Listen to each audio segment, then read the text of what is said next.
రాష్ట్రాల్లో ప్రైవేట్ భూములను అక్రమంగా 22 ఏ నిషేధిత జాబితాలో చేర్చడంపై రైతులు భూ యజమానులు తీవ్ర ఆందోళన చెందుతున్నారు. దీనికి వ్యతిరేకంగా ప్రాపర్టీ రైట్స్ సెంటర్ ఆధ్వర్యంలో శ్రీకాకుళం, విజయనగరం జిల్లాల్లో ర్యాలీలు, సమావేశాలు నిర్వహించి కలెక్టర్లకు వినతి పత్రాలు అందజేశారు. ఈ తీవ్ర సమస్యపై ముఖ్యమంత్రి, రెవెన్యూ మంత్రి యుద్ధ ప్రాతిపదికన స్పందించి ఆ భూములను నిషేధిత జాబితా నుండి వెంటనే తొలగించాలని డిమాండ్ చేస్తున్నారు.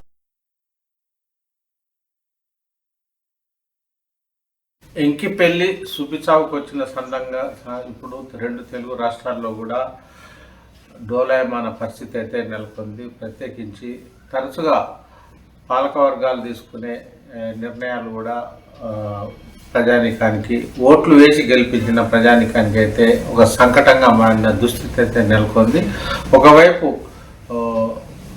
కొత్త ప్రభుత్వాలు అధికారంలోకి వచ్చిన అనంతరం తమకు న్యాయం జరుగుతుందని ఒక గంపెడు ఆశతో ఓట్లు వేసి గెలిపించిన ప్రభుత్వాలు కూడా అనంతరం జరిగే పరిణామాల నేపథ్యంలో ఓటర్లని చిన్నచూపు చూస్తున్న పరిస్థితి అయితే మనం చూస్తున్నాం. దీనికి ఎన్నో ఉదాహరణలు కూడా ఉన్నాయని చెప్పవచ్చు. ముఖ్యంగా 2 తెలుగు రాష్ట్రాల్లో ఇటీవలి కాలంలో హాట్ టాపిక్గా మారుతూ రాజకీయ ప్రకంపనలు కూడా సృష్టిస్తున్న అంశం ఏదైనా ఉందంటే అది ఖచ్చితంగా 22A అనే నిబంధన చెప్పవచ్చు. ముఖ్యంగా ఇప్పటికైతే తెలంగాణ రాష్ట్రంలో దీనికి సంబంధించి అయితే పెద్ద ఎత్తున రాష్ట్రంలో రియల్టర్స్ అసోసియేషన్లు కూడా పెద్ద ఎత్తున అటు విధంగా ప్లాట్లు ఓనర్లు కావచ్చు, స్థలాల యజమానులు, రైతాంగం కూడా ఆందోళన చేస్తున్న పరిస్థితి కనిపిస్తుంది.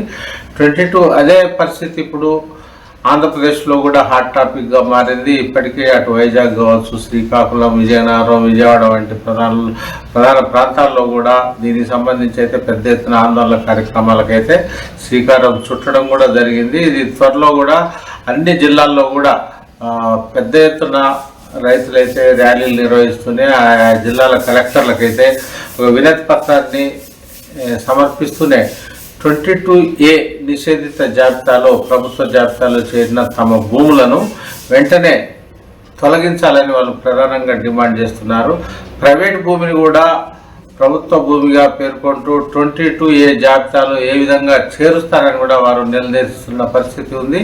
గత దాదాపు 7-8 ఏళ్ళుగా ఇప్పుడు ఆంధ్రప్రదేశ్లో ఈ పరిస్థితి దారుణంగా ఉన్నప్పటికీ తెలంగాణ రాష్ట్రంలో మాత్రం ఒక 8 నెలల క్రితమే దీనికి సంబంధించి ఆయా జిల్లాల కలెక్టర్లు అయితే సర్క్యులర్ ఇష్యూ చేశారు.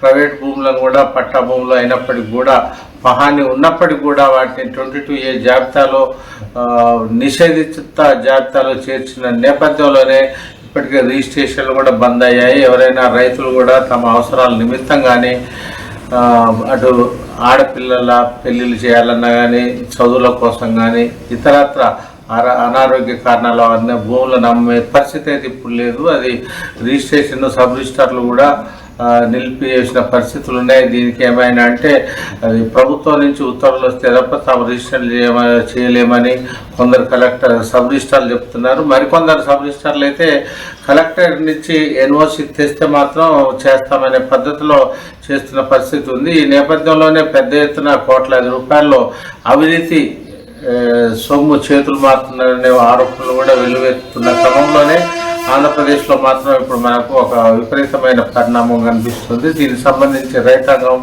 పెద్ద ఎత్తున ఆందోళన చేస్తున్న కార్యక్రమాలు కూడా చూస్తున్నాము.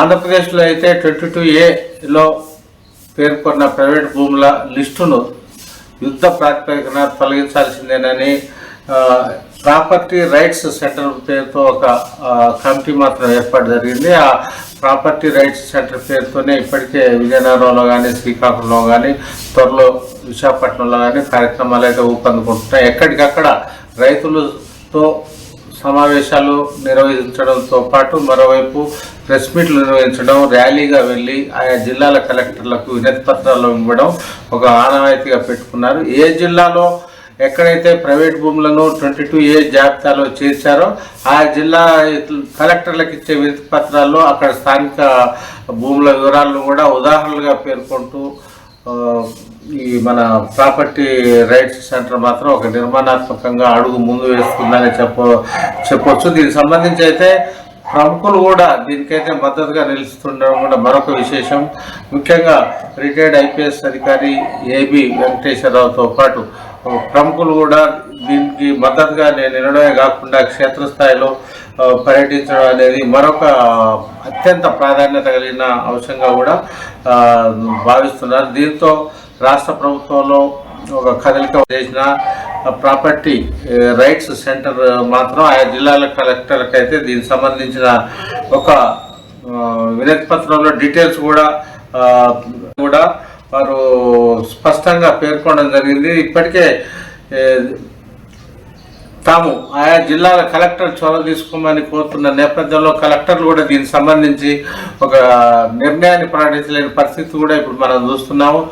ప్రతిదీ కూడా రాష్ట్ర సచివాలయం నుంచి కానీ ముఖ్యమంత్రి కానీ ప్రభుత్వం నుంచి విధానపరమైన ఆదేశాలు రావాల్సిందేనని దీనికి సంబంధించి తాము కూడా కరెస్పాండెన్స్ చేస్తామని అటు డిస్ట్రిక్ట్ రెవెన్యూ ఆఫీసర్లు కావచ్చు, మరోవైపు జిల్లా కలెక్టర్లు కూడా పేర్కొంటుండడంతో దీనికి సంబంధించి మరింతగా ఈ ఆందోళన కార్యక్రమాలు ఉధృతం చేయాలని ప్రాపర్టీ రైట్స్ సెంటర్ మాత్రం నిర్ణయించడం జరిగింది.